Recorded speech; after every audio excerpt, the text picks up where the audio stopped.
Our project 32, Barangajara, Skin and Bones, by Aboriginal artist Jonathan Jones, at the Royal Botanic Gardens. There's so much to tell. It started off very simply, but it turned out to be one of our largest, most intriguing projects that we have ever done. In fact, I realized that it was much more than a project. It was like a festival, a celebration of Aboriginal culture. But little did I know in the beginning. For our 45th anniversary, we decided to do something different.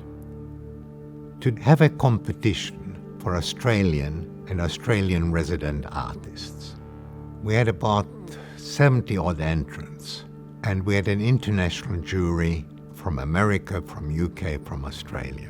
Jessica Morgan and James Lingwood from the UK, Nicholas Baum from New York, and Alexei Glass-Kantok, the head of the art space in Sydney. Jonathan was the unanimous decision by the jury, as his idea was the most intriguing, the most ambitious, but it was only a concept. So Jonathan won the competition, and then it all began. A 2-year journey to turn it into reality. Jonathan's concept was to recreate the Garden Palace, which was built facing Macquarie Street on what is now the Royal Botanic Gardens. In 1879, it was the first such building in the Southern Hemisphere, and it was the first international exhibition in Australia. It was an enormous building. It was 3 times the size of Queen Victoria building today. 20,000 people worked on it day and night to complete it in time. Nations from all over the world exhibited. It was a great success. It was the first time electricity was used. We had a number of international visitors. It was the first time Japan sent an exhibition overseas. And once the international fair was finished, the building was used partially as a storage, as additional space for the Australian Museum. And it housed, at that time, a collection of Aboriginal artifacts that were collected by the early colonists in the southeast of Australia. In 1882, under very mysterious circumstances, it burned down, and all that material was destroyed. Now, very few people knew about that. When Jonathan was a student, he tried to find things to connect him to his ancestors. His background is Rajari and Kamilaroi. And he went to the Australian Museum, and he could find nothing. And they explained to him that it's all burned down in the Garden Palace. A terrible loss for his community. All connections, all tangible connections to his past were gone. So the concept was somehow to create the Garden Palace and its spirit of loss. So we went on a journey how to do that. Because Jonathan, he had the concept, but nothing really definite how to do it. He was intrigued by the ruins that were left after the fire, because most of the buildings were made out of wood, but the 4 corner walls were out of brick, and they remained as ruins for a while. So we experimented with making ruins, but that somehow didn't work out. Then Jonathan, who works a lot with light, with neons, was considering to do something like that. We also sought to mark the perimeter of the Garden Palace to show its enormous size by various means. By having a field of kangaroo grass, or by actually burning the existing lawn of that area, again just to demonstrate the enormous size of the building. But I don't think the garden entertained that idea. So finally, with a stroke of brilliance, Jonathan came up with the idea of producing shields, as a form of shields were unique to the southeast community of the Aboriginal people. And there were 4 different shapes along what is now New South Wales, Victoria, South Australia. Well, the question was how to produce them, because we needed over 15,000 of them. First we experimented with clay, but that didn't work. And then Jonathan found gypsum, a material which was used by Aboriginals in funeral services. And with Jonathan's help, we found a maker in Melbourne who undertook in a few months to produce 15,000 examples of 4 different kinds of shields. A big production and transport logistics.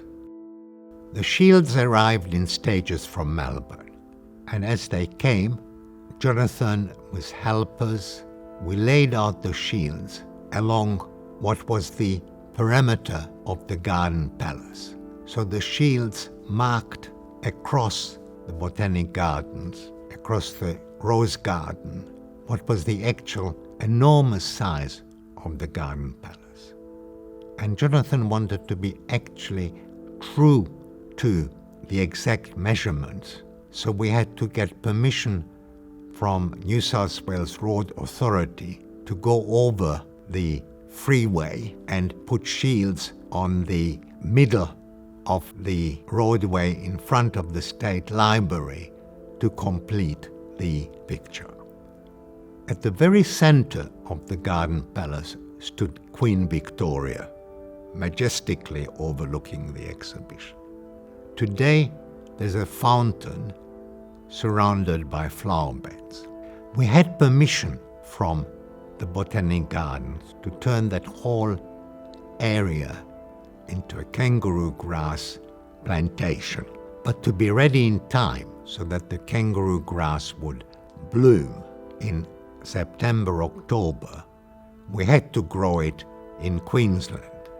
And that was also a logistic nightmare undertook by my daughter Bettina, as we had to oversee and test the plants as they were growing every week to see if it was bacteria-free, otherwise we couldn't bring it back to the Botanic Gardens.